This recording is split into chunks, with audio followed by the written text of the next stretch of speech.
You're listening to Vantage Revival. Please enjoy this encore presentation of Season 1, Episode 5, Feed, originally uploaded September 21st, 2021. Today on Vantage Revival, we watch an Australian crime horror released May 12, 2005. This movie follows a cop as he explores the dark underbelly of online videos where he finds a deranged man force-feeding women for viewers' pleasure. Feed, now playing on Sensitive Views Tuesday, Vantage Revival. What the fuck did you just make me watch? Like I said before, it's kind of your fault. You brought up Sierra Burgess and how she was fat. Has nothing to do with that movie. I made you watch a nice teen movie about a fat lady getting the man, and you made me watch this. Yeah, it was about a fat lady getting a man. She was not getting a man. She already had the man. You're right. You're totally right. Okay. So, hold on. Can I start by saying something here? Mm-hmm. I am so confused by this storyline. Okay. And I'm mainly confused because for the first 30 to 40 minutes, I didn't realize that the guy that was banging that one chick was the same guy that was the cop. It took me 40 minutes to put two and two together that they were the same person, because this movie just goes, we're in Germany, we're here. Oh, I'm talking to this guy on the step. Now I'm talking to this guy in an office, and now I have my friend here and we're drinking blood juice. Like, what is this movie? Please explain to everyone and me what happened in this movie. Okay, so this movie is about a detective or a cop. He deals with special cases that involve the bizarre, the taboo. So when he was in Germany and he saw those two men in the bathtub eating each other, that, for example, was a real case that happened in the world. So they're kind of showing things that really happened, turn this into this movie. So that did happen. Not exactly the way that it showed, and I'll get into that later. But he got really disturbed by that case. So he was told by his, what are they called? Chiefs? Like, who's the top of the police? Chief, sure. Yeah, that, he's gone too deep into this. He's too affected by what he's seeing. So he's taken off the cases and told that he can't do anything for like the next month. Mm-hmm. Which is maybe why you're confused about who he was, because for the majority of the movie, he's not wearing his uniform. He's not really dressed up as a detective or a cop. He's kind of wearing his street clothes. So he often has to look at taboo websites, extreme fetishes, things that are illegal. And he comes across this one website where it's a fat fetish. And he can't seem to get into the website though. He can see that it's there, but he can't look into the files, he can't see who the members are. So by his natural curiosity of what's going on with this website, he has to dig in deeper.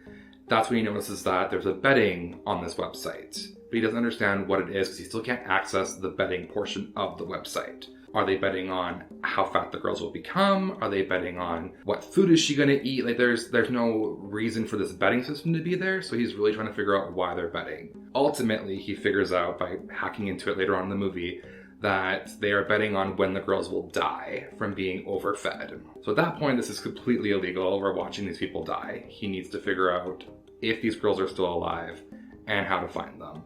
So the first half of the movie is him trying to figure out, A, who's running this website and how he finds these girls and the person running the website. Ultimately, he does, and as we see throughout the movie, it gets more disturbing, and he finds the guy and he finds the girl who is still alive. And I'll leave it at that for now.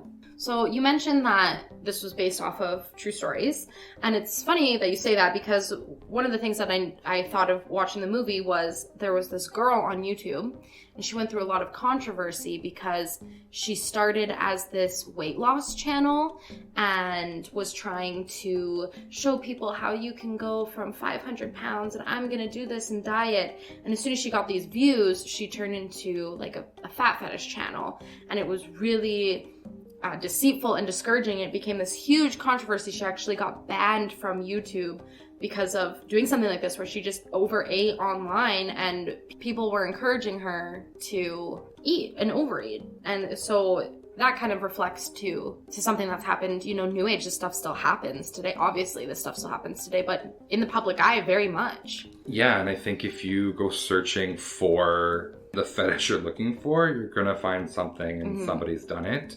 Rewatching this now after all these years, the first thing that kind of came to mind was, what's it called? Mukbang. Yes, yep. And that is kind of what this is, except very extreme. You watch those videos on YouTube and it's usually a tinier person doing it. But this movie, you know, having her sit there and eat 8 hamburgers is kind of that. Extremely, yeah.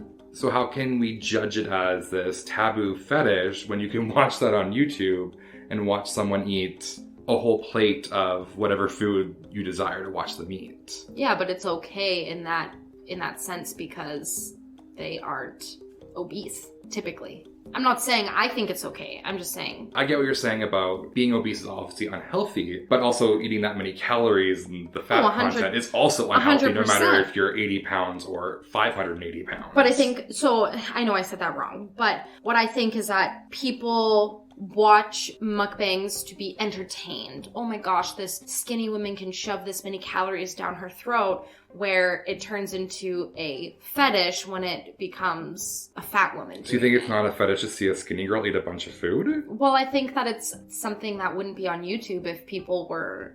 Wait, so you think YouTube doesn't promote anything that is taboo or sexual? No.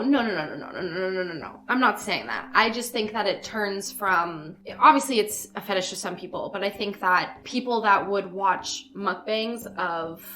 a thin woman aren't necessarily searching the dark web for girls at 1,000 pounds engorging a bunch of food. That's a fetish. Whereas mukbangs, people watch for entertainment purposes as well as fetishes. So I don't know if it makes it better or worse, to be honest. I don't know. I don't know what I'm saying. Yeah. But I'm just saying that that's where I think the difference is, because typically you don't see a 700-pound woman eating a bunch of food on YouTube, something so easily accessible. I feel like that's a dark web content, whereas mukbangs are just the PG version of this. But I feel kind of different in the sense that I get surprised when I see those videos of someone skinny eating all that food, and they're skinny. Mm-hmm.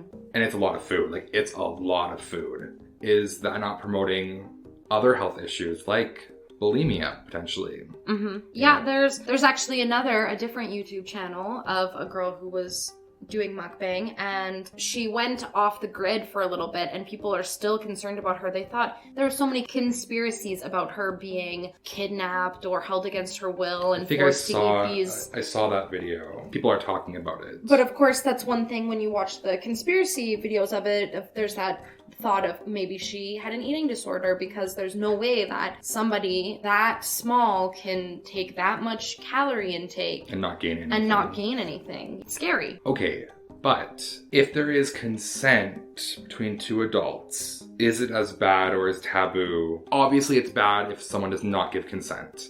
But in a relationship that there is consent, is feeding someone to an obese level, is it as bad as something that is not consensual? No, I feel like if it's being consented, that's one thing. In regards to the movie, the women in the movie think that this man is nurturing and taking care of them. But they know they're being recorded. Like, there is cameras everywhere, so they're not dumb to the idea that people are watching them. Exactly, but to the fact that their lives are being bet on, we know that they are unaware that this man is trying to kill them. If that was removed, though, the killing aspect of it, and it was just two adults feeding each other excessive amounts of food. I don't think it's anybody else's business what a couple chooses to do. And if there's consent, then yeah, I think, you know what, go for it. And we already have television shows right now on the air that are promoting an obese lifestyle and the aspect of healing and losing that weight. But it is still kind of taking advantage of those large people for ratings. You know, we have 1,000 Pound Sisters, for example. In their journey, they do lose weight, or they try to. If they both lost all their weight, would there still be a show? But do you think that they're complaining? How much money do you think TLC is paying them to keep them? Which is, I see what you're saying, but at the same time, I think it's a catch-22 of who's to blame in this situation. Not to blame, but you know what I'm saying. Where we are paying these fat people to be fat on live TV or on TV, But then these fat people are like, well, I'm fat, so I'm gonna get money for being fat. Like, where's that line being put where, like, who is in the wrong for what they're doing? Yeah, and I think my point with this is it's taboo to have that fetish, and it's looked down upon to have, like, a fat fetish, but it's not looked down upon to turn on your TV, turn on TLC, and watch two sisters overeat. 100%. So that's kind of like, I question that line of why is it taboo and seen as a negative, but in a PG way, it's completely fine. Yeah, they air it 3 nights a week on TLC. And I get that. There's a TikTok couple, and the one girl is a bigger girl, and her husband is a very buff gym goer, and people judge their relationship quite a bit because she is a bigger woman and he loves her.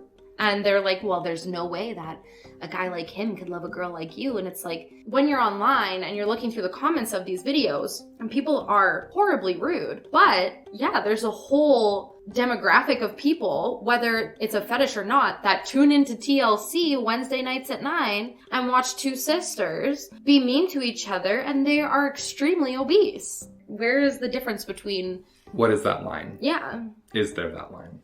I thought it was really interesting, the cop's dynamic with his girlfriend and the feeder's dynamic with the gainer, the girl. And they would have, like, their sex scenes play side by side. And I thought it was really interesting that it showed the cop having kind of an aggressive moment with his girlfriend, but it was seen as normal sex. And then it had the feeder and the gainer rubbing food on her and eating the food together and rubbing each other. I couldn't tell if that scene was to highlight that both of these are normal sexual activities or if it was meant to be repulsive. I'm curious what you thought of those scenes put together. What I noticed is that this movie is split between 2 different colors. You've got your yellow scenes and you've got your gray scenes, and there's no other colors in between, it feels like. And I feel that when it comes to the cops, his name is Philip. When it comes to Philip's life as is, it's very gray. And when it comes to the feeder and gainer, it's this yellow, which it's not a happy yellow, but it's yellow. It's coming around to what you asked. The one thing that I noticed about that was in every sex scene, it was like he was being the feeder of their relationship, in the sense where he was the one that had to be in control and pushing her around and all of that stuff. And it's the same thing when it comes to the feeder and the gainer. But in my opinion, the movie was making it seem like they were both not normal sex lives. Like, I saw it completely different, where it's like, that rough sex is rough sex, but no one ever has sex like he was like punching her. Well, to be fair, when they were doing the side-by-side, the punching wasn't there yet. That was revealed later on because she wrote on his chest when he was sleeping that he was a pig. Yeah. And it was kind of, why did she write that? And then later on we find out that the sex continued to get more abusive, where he actually did punch her. So I don't think when they were doing the side-by-side that was very clear that it was that abusive. It was very rough, even before the abusive side of it. It was very rough. So in my opinion, I just think that it was 2 ends of the spectrum. So you mentioned the colors, and I noticed that as well. And I think how you looked at it was these colors represented these characters for whatever reasons. But for me, as someone who has experience recording and editing stuff, I was highly annoyed by a lot of the coloring in this movie because I felt that it was a way to hide flaws. So for example, at the very beginning when they're in Germany, it's very blue, like really, really blue. And there are parts where it's super overexposed. It's so bright. And if it wasn't a creative choice, I think potentially the scene was just so poorly shot, but they didn't realize, they didn't check their dailies, something. And they got back to the editing room and they're like, wow, this scene looks like crap. What can we do to make this better? Let's just change all the colors and it will hide just a little bit that this scene is really, really overexposed. So I'm not sure if it's what you're thinking, that it was intentional, or if it's what I'm thinking, that they're definitely trying to hide aspects of this movie, because it is a low budget movie. There's no way to hide that. And I think the editing at times was jarring and maybe fast paced. Yes. But I think that was also sometimes a creative choice to hide that they are a lower budget and they wanted to kind of be an action movie, and they were trying their hardest with the cuts. Even if it looked really cheap, they were trying to make it look like it wasn't low budget. So I really appreciate that, because when you watch a low budget movie and it is low budget and it looks low budget, it's not as enjoyable. Where this one, it is low budget, but it's trying so hard not to be. Yeah. So I can give them some credit there. So a big part of this movie is, why are these men doing the things they're doing with these women? And they seem to highlight the fact that it's based off of their relationships with their mothers growing up. Yes. I can fully understand that, at least for a boy, and growing up in a house that may not have been the ideal family type. I could see how your experiences growing up really do define who you are, even if you're not aware of them. Even if you don't realize that maybe your sexual tendencies have come from your upbringing. Mm-hmm. And I don't know if the movie did the best job really showing that. They have the scenes, obviously, so we know that that's the reason why. But I don't think there's this part where they're adults and they kind of come to that conclusion and they feel like they've made a mistake. We're just told as the audience, this is what's happening. So I don't know if it was the most fulfilling way to go about that touchy subject, but I was curious if you picked up anything with that. I did notice that just the scenes where they did show it was when he got drugged in the hotel room. Oh, we'll get there.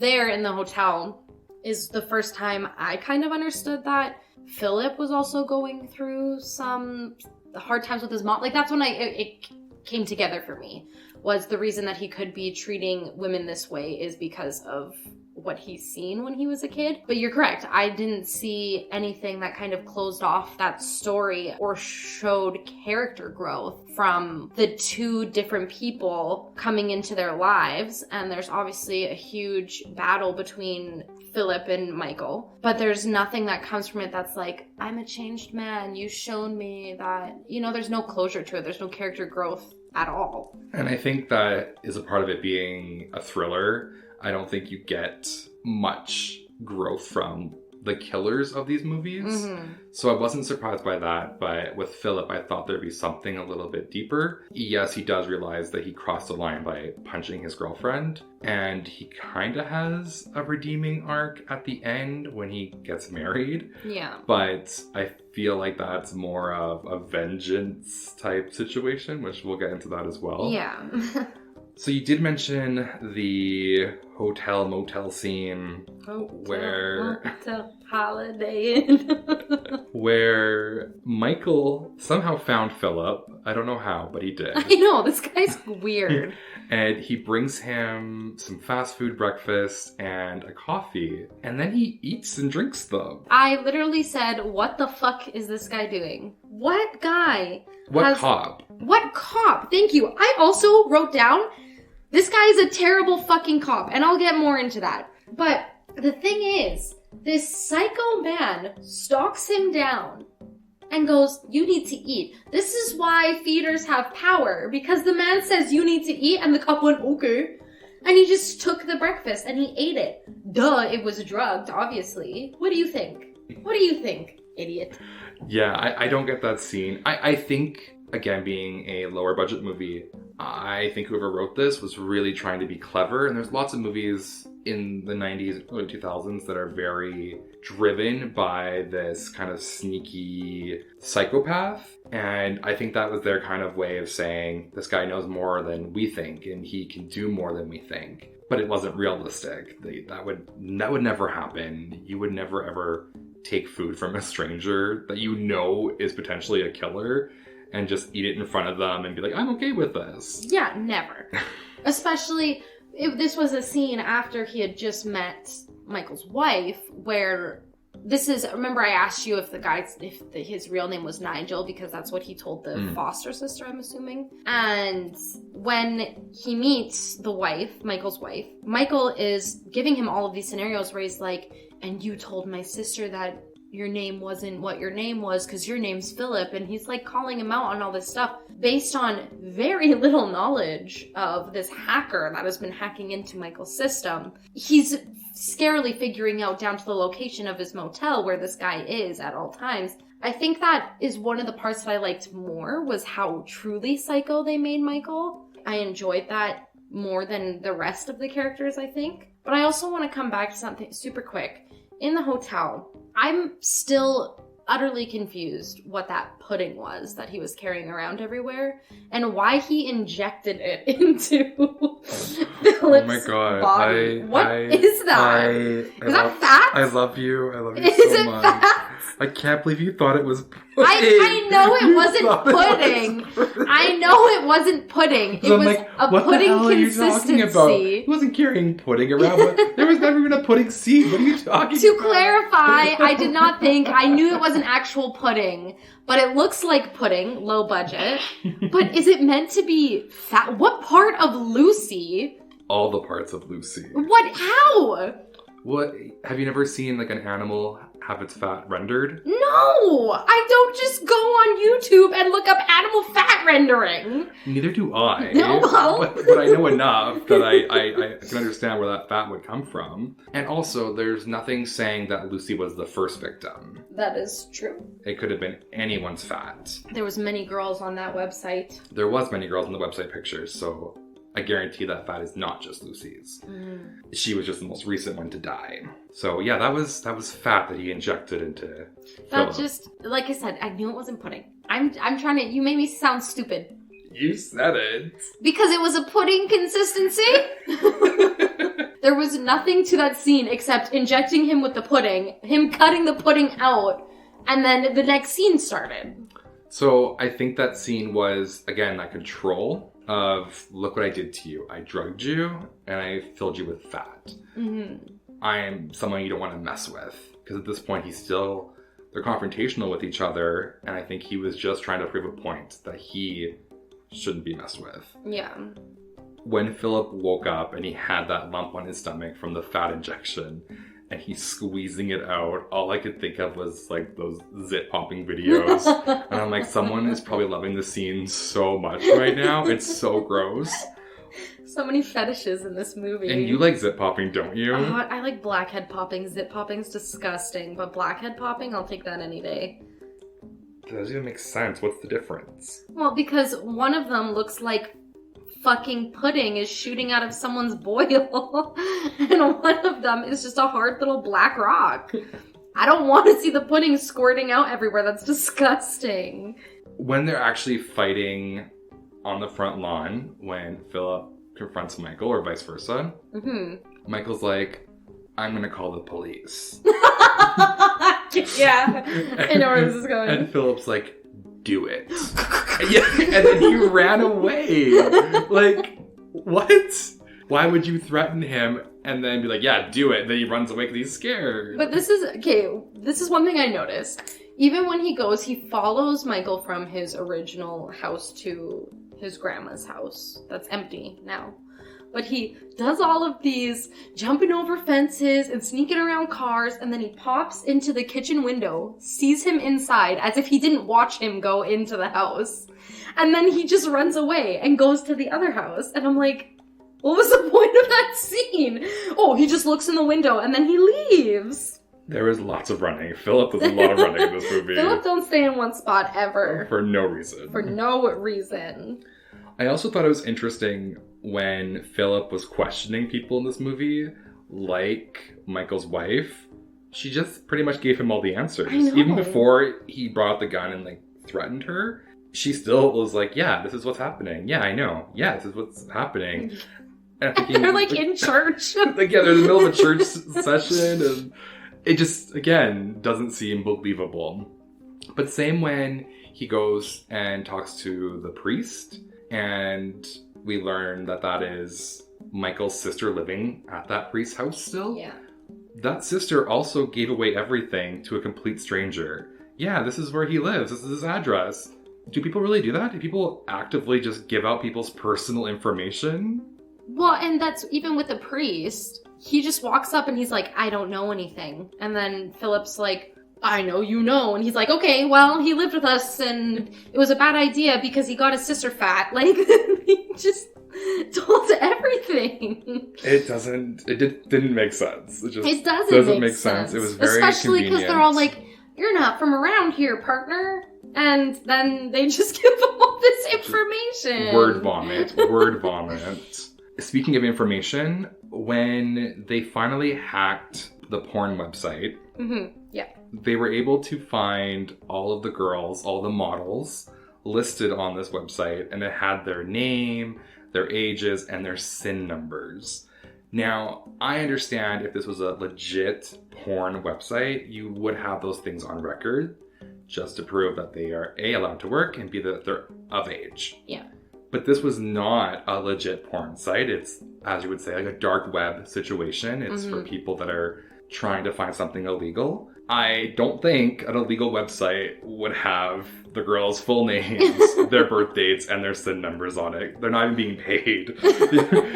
So I felt that part was a little, again, unbelievable based off it being a dark web website. And in the same scene that you're talking about, Michael calls his coworker and he says, I need you to look up address for Michael Carter or whatever. And he's like, wait, I found this article. I'm going to send it over to you. And within 1.0 seconds, this article just pops up on this, not even his own computer. He finds the computer of this man and sends it through and it just pops up on the screen.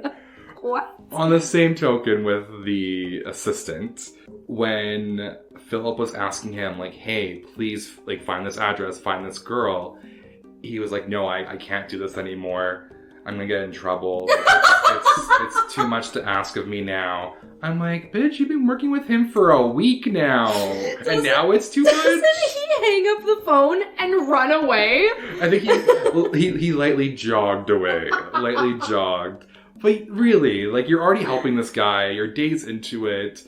If you're going to get in trouble, you're already going to be... Like, even if you get caught, you're already going to be in trouble. You might as well just keep finishing this off. Well, exactly. And if it works out in Philip's benefit that he catches this murderer that his boss didn't think was a murderer, wouldn't that be beneficial to you? You just found an article stating that women on this website are missing, and he has videos of girls dying on the site. I'm pretty sure the captain is going to believe you when you say this man is murdering people now. Don't think there's much trouble to be had. Literally. So when Philip is talking to the sister, again, she does not know who he is. He doesn't even know who she is, other than she's the sister. And after their conversation, she says, do you like Burger King? What? Like...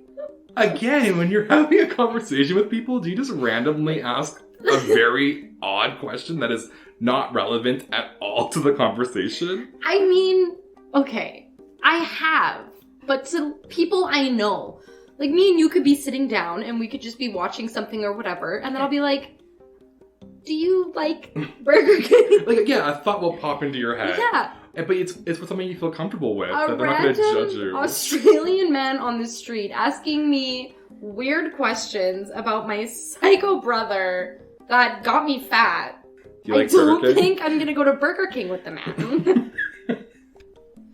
So when it's nearing the end and Philip has found Michael with his lover Deirdre, he points out to Deirdre that not only is Michael married to a beautiful thin woman, but that he killed his own mother.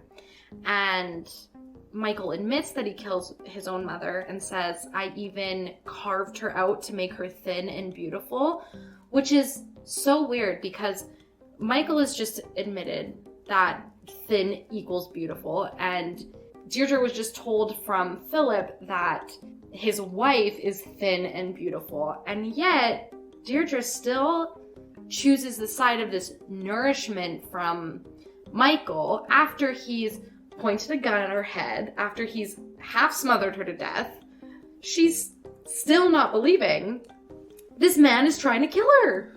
But Stockholm Syndrome is a real thing. That is She's true. been with him for what appears to be a long time. Mm-hmm. It doesn't really stipulate if it's been months or years, but she has weight goals in plan. So when she's reaching those goals, she's getting excited. So she's obviously invested in her relationship with Michael. I think a regular person, yeah, they would be shocked, they'd be saddened. But when you love someone, you have these blinders on. And I get that, yeah. But she just didn't want to believe what she was hearing was true. Even when he was saying, yeah, this is true. Yeah. She still was like, no, I love you. I'll do anything for you. Even when he was abusing her. So I don't think that was too far-fetched.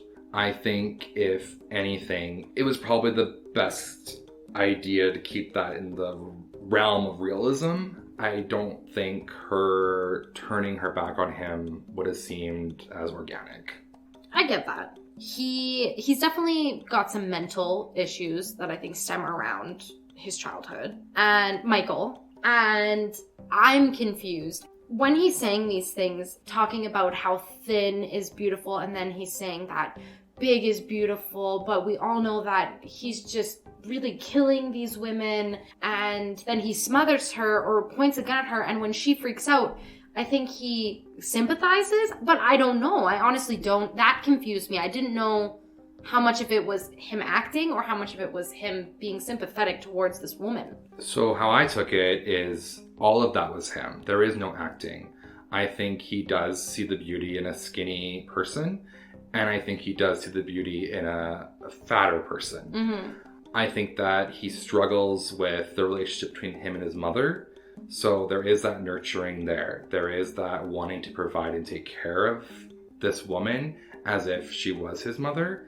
But I do think that he hits a point where he then gets off on the idea of killing her, the same way he did his mother. Yeah. So I think he is a really caring person, but when he gets these moments of urges, that's when you see a darker side of him, and then he crosses those lines and he hurts the girls accidentally, it almost seems, and then ultimately kills them in a way that usually is them being overfed. That's the idea. And I think the only reason why he smothered or tried to smother Deirdre is he felt the pressure of Philip being there. And I think he knew that there wasn't much time left, where if he didn't get rid of Philip, that Philip was going to get rid of him. Yeah. So let's kill her now. Let's get this done with.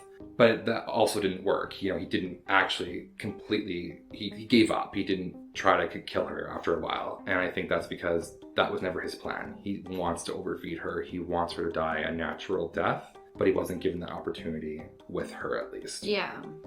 So there's a part where Philip has been beaten by Michael. Yes. And he is beside Deirdre in bed. And at this point, Michael is kind of explaining what he's doing, what he wants them to do. He really wants to include Philip in the scene of overfeeding Deirdre. Yeah. Ultimately, they get into a little hustle, I guess. They get into a little fight. And Michael jumps off the balcony, which is probably like 2 floors. I did. 2 floors, like it's pretty high, and he does like a Twilight It's flip. perfect. It's slow motion, and he's got his button-down shirt that like opens up on his abs as he's flying down. He's got the flowy hair. He perfectly lands and then starts running, and I'm thinking, really, if anyone did that, they would have broken kneecaps. Yeah, he would be done. He would be absolutely done. Yeah, I noticed that too. It made me, yeah. I thought it was hilarious. And then, so at that point, Philip is like, oh crap, I gotta go catch Michael. And he looks at Deirdre and says, don't go anywhere. Stay there, don't move. And she's even like, where the fuck am I gonna go? It was meant to be funny, and it was funny. It's a very funny scene. Yes. In a scene that's not overly funny, it's very disturbing. It's a nice little comic relief. A little tiny bit. A little bit, because for the most part, the movie's not funny. No. It's taken itself pretty seriously, and it's interesting. We talked about in the previous podcast how we wish there were more movies with plus-size actors taking on these roles. Yes. And it's very obvious in this movie that Deirdre herself is probably not a fat woman. No. She is wearing a fat suit. Yes. Did that take it away from you? Like, I know we talked about we want to include fat people. Do you think they should have included a fat person as this character? No. I feel if you are so extremely big that you would represent a character that cannot move, I feel like that is just, I don't know how to put this. I feel like it's mean at that point. So is the movie mean to fat people? Because I don't think it is necessarily. I don't think it's mean to fat people. How I always look at it is, how would they go about casting that? Hi, if you are over 600 pounds, we want you. Can you not leave your bed because you're so overweight? We want you. They could have called Melissa McCarthy. Melissa McCarthy has got moves, bitch. She can fucking do the splits. Melissa McCarthy's skinny as fuck. Obviously, you don't follow her on Instagram. What the fuck is wrong with you? You know how I feel about her. They could have fucking got Winona Ryder, bitch. She's not. Brooke Shields, bitch. Get the fuck out of here. All I'm saying is that's hard to go about casting. But when there's the talk of representation and having people do their roles, there's people with disabilities, they want to be more inclusive. They're taking these women that are this weight and they're saying, you got this way because somebody is shoving tubes down your throat and pouring food into your stomach. Whereas women have gotten that. Women, men, humans have gotten to that weight without that kind of life. In my opinion, I think it would be harsh trying to cast that. Not only harsh, but hard. Because not very many people are that big, Yeah, I agree that it would be a touchy subject, but I think there's people who understand this is a movie and I'm going to play this role. Mm-hmm. So I still think there could have been the possibility of having a larger set person on the movie, and I honestly think okay. that Lucy was.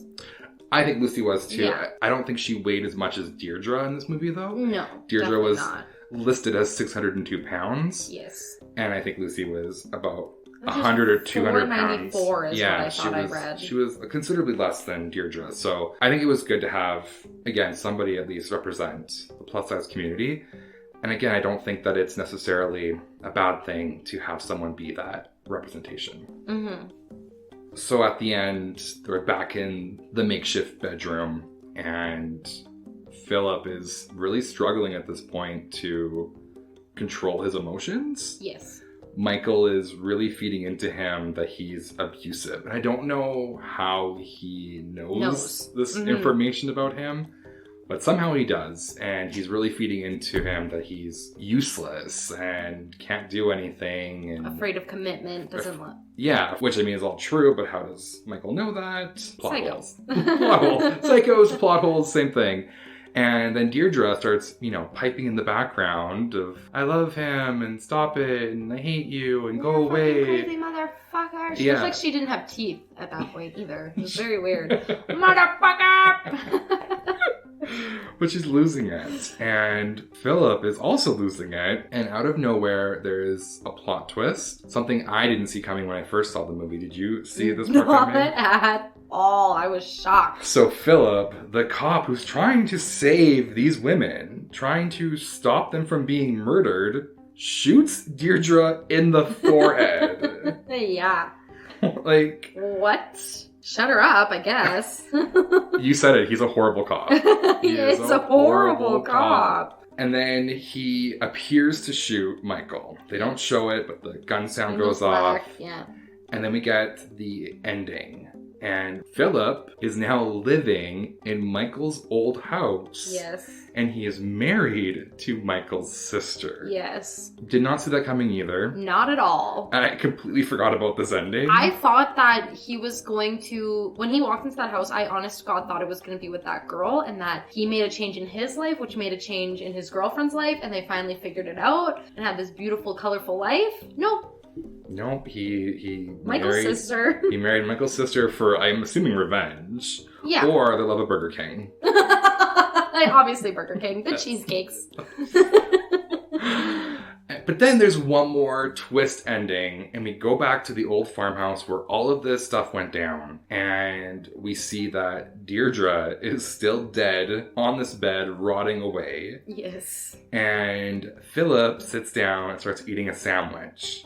And then he offers that sandwich to Michael, who has now been held captive, and he's starving him. He's skin and bones. What did you think of that ending? I understand it, but I don't understand it. I understand the concept of it, but I just think that the movie could have done without it. I think maybe if he wasn't a cop, it might have made more sense. I think I don't understand is what does he do for a living now that he's married in America? I'm assuming he lost his job because Yeah. yes, he's living in America. So when he says goodbye to his wife and kisses her on the cheek and leaves, she thinks he's going to supervise Walmart as his day job? But he's just sitting and watching Michael rot and Deirdre rot in front of him. Well, I think he's lost his mind, clearly. He's crossed that line. But yeah, there's no real reasoning given to it other than revenge. But also, I don't think Philip was that connected to Michael. Like, it wasn't like one of the fat girls was like a family member that he lost. Yeah. You know, he was just doing his job of trying to find this person who had a legal website, which is also what he did before Michael. So why is Michael now all of a sudden the case that broke him? Was it because he saw a man eating his own pee-pee before this and now... Well, that was the idea of the catalyst of making him feel unwell about the job he was doing. And was that the start, the spiraling down of... I guess it kind of was. Ending these horrible people? Maybe, I don't know. I feel though with the ending that it is, he would be more motivated to continue doing this because he solved it. I mean, with everything that happened, he did solve it. He solved it, but he didn't turn in anything. He just killed a lady and held the criminal captive. Well, at that point, you can't turn that in, right? So that would clarify that he did lose his job because you can't go back to work after this and be like, so what happened with that case? Nothing. Yeah. I mean, he did shoot her on live webcam, so... No, they did clarify that everything was pre-recorded because he would never put himself at risk to have his face on it. I missed that. Yeah, so everything was pre-recorded and it was made to look like it was live. So as always, we have a rating system for each movie. And it's 5 categories worth 3 points each for a total score of 15 for each movie. And we're going to start with the edge of seat rating. So if you had asked me in 2005 what my score would have been, it would have been a 3. I think because at that point I hadn't seen very many taboo movies, but now that all this time has passed, I've seen so many more movies that are more graphic, are more edge of your seat. So I had to bring it down a little bit to a 2. And I still think that this movie, it is very taboo and it deals with subjects you don't see very often in current movies. So that's why I think for me, it's still a decent edge of your seat rating. I give it a 1.5. My reason being is the first 40 minutes of the movie, I thought there was more characters than there were. And I think it was like you say, they were trying to make it seem less, low budget. And there was just too many cuts. I was confused. So for the first 40 minutes to the hour of a movie, I really didn't care what was happening next because I didn't understand what had just happened. That did really bring it down for me. Next is the acting. For me, I don't remember the acting being as bad as when I first watched it. So it was interesting again to see after all these years and to see how bad the acting really was. Mm-hmm. So it did get a 1 from me, but I still feel that people like Deirdre, for example, wearing the fat suit, it does take an extra level to kind of make that real. So it's not really fair to give maybe that actor a lower score. Because I feel like they were put in a situation where they had to be this taboo person and be covered in food and be sexual and hungry and vomiting, and I think that's really hard to do and make it not be completely goofy. I don't think she was completely goofy. I think at times it was sincere. So maybe the scoring should have been a little bit higher, but I felt the guys in this movie, especially the cop is a horrible actor. I agree 100%. And then I felt the feeder, or Michael, he's decent, but I don't know if what he was doing was him trying to make the role better or if he thought he was in a different movie, because at times I felt he took his role too seriously. So that's why I gave it a 1. So I actually raised my score from the original that I put. I did have it at 1.5, actually. It is not the best acting. The reason I did raise it to a 2, actually, though, was because of one character, and it was Michael. The only reason I say that is because I have seen that actor in a completely different role. and I feel how he portrayed what I think the writers wanted him to be. I think he did a really good job acting. Everyone else, there was, like you say, there was some scenes where I was like, okay, maybe Deirdre isn't so bad. But for the most part, I thought she was pretty bad. The cop was terrible. I did not like the clit lady. Just none of it.